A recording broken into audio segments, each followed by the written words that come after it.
lloró sobre la ciudad. Este es uno de los momentos en los que vemos en la vida de Cristo que afloran sentimientos. Y claro, como verdadero Dios y verdadero hombre, Él tenía sentimientos, emociones, y padeció tristeza, angustia, pero también experimentó alegría, gozo. Sufrió también la soledad, el sentimiento de verse abandonado, traicionado. Como hombre experimentó todas estas cosas que son comunes a nuestra experiencia. Pero como el Verbo eterno de Dios, lo vivió de otra manera. Vivió las cosas al modo humano y al modo divino. Es decir, que también a través de los sentimientos, en la experiencia de Cristo, se manifiesta la vida divina. La vida divina. Es decir, en Él no ocurre, como en nosotros, que los sentimientos, a partir del pecado original, como tantas cosas, quedaron trastocados, desordenados, y nos llevan por caminos a veces que no nos ayudan, nos confunden, nos separan de lo que es recto según la razón y de lo que es la voluntad de Dios según el Espíritu. Y el orden correcto sería que el sentido y los sentimientos estén sometidos y colaboren con lo que es recto, con lo que conocemos como verdad, y la razón y la voluntad sometidas al espíritu. Es decir, que lo superior gobierna lo inferior.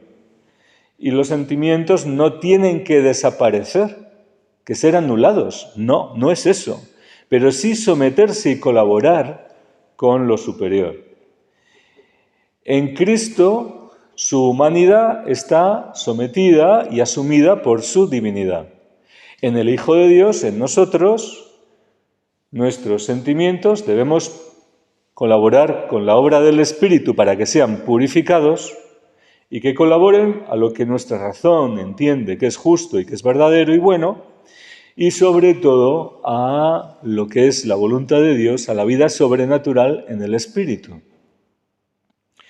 Luego, si no tenemos que negar los sentimientos, sino reconducirlos para que colaboren con la vida divina, es decir, que sean también canales, ¿cómo se manifiesta la acción del Espíritu Santo en nosotros? Como en Cristo, fueron expresión de la vida divina, de la divinidad en Él. En nosotros, en la vida de hijos de Dios. Si esto tiene que ocurrir, nos tenemos que plantear cómo son esos sentimientos purificados y gobernados por el Espíritu. Y ciertamente no son como los que experimentamos habitualmente. Los hombres muchas veces somos presa del miedo irracional, del miedo que vence o prevalece sobre la fe. Entonces ya está el desorden, ¿verdad? Porque nos dejamos gobernar por un miedo que nos desvía de lo que era correcto. Hay un miedo legítimo, humano, ante un peligro, ante una amenaza, pero si conocemos la verdad, y la verdad nos defiende también, porque sabemos escoger lo correcto y sabemos cómo actuar, y el miedo tiene que someterse a la verdad que ya gobierna la situación y no paralizarnos. Nos puede servir de alerta humana simplemente, pero en el Espíritu nuestra confianza en Dios, nuestro abandono total a Él, debe hacernos vivir sin miedo, por ejemplo, sino que prevalezca la confianza en Dios. En la vida de Cristo tenemos como ejemplo varios momentos en que se llenó de gozo en el Espíritu. Y San Pablo lo repite, estad alegres, pero esta es una alegría sobrenatural. Aunque humanamente no haya motivos humanos para estar contentos, porque haya tribulaciones, porque haya problemas, pero la fe, la esperanza y el amor a Dios, la presencia de Dios en nosotros y ver la obra de Dios que va dirigiendo la historia y que nos sostiene, tiene que ser motivo de gozo en el Espíritu, si verdaderamente estamos en comunión profunda con Él.